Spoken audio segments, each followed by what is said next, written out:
Hey folks, I'm Matt Doyle, MLSsoccer.com's armchair analyst, and welcome back for another episode of Between the Lines. For the second straight week, we're going to do a fan-submitted question. This one comes from our good buddy Luke Lohr, that's at MLS Reserves on Twitter. Luke, how you doing?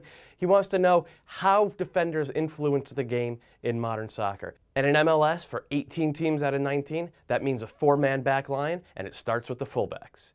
Our first example is a Vancouver goal against San Jose from earlier this year. The Quakes are two men down at the time here, so they're just sitting deep. They want nothing to do with playing the game. They're hoping to put a ball into play. Vancouver, of course, are pressing the issue, as you should anytime you have a man advantage. With so many attackers and midfielders pressed into the final third, that leaves YP Lee, a fullback, to play as the offensive focal point. It's an unusual position, an unusual role for a fullback to play, but it's an unusual situation. The Quakes are down two men, and the Whitecaps are doing what they should, press the issue. Here's a bit more traditional fullback play, and we'll see the benefits of pressure as well.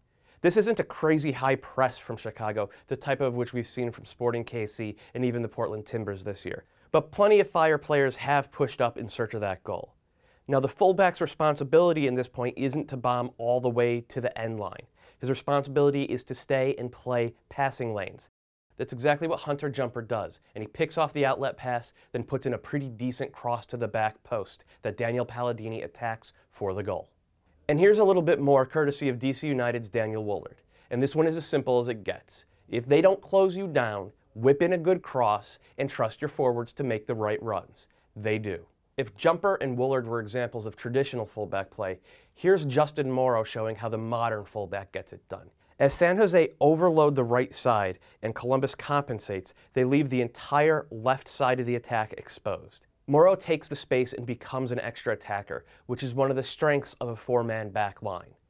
For a more unorthodox look at it, here's Kofi Sarkodie of the Houston Dynamo. Instead of overlapping around the flanks, he overlaps into the middle. It confuses the FC Dallas defense just enough so that they're a step slow throughout this sequence.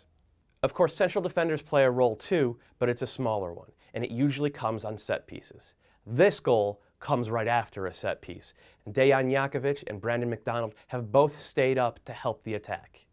They do well, but notice that Woolard and Chris Korb, the fullbacks, stay deep in central. They're the nominal central defenders now, in case Philly gets a breakout. The biggest attacking impact central defenders tend to have on the game today comes via distribution. They have the whole field in front of them, they can pick their pass, they tend to have more time and space on the ball than other players on the field.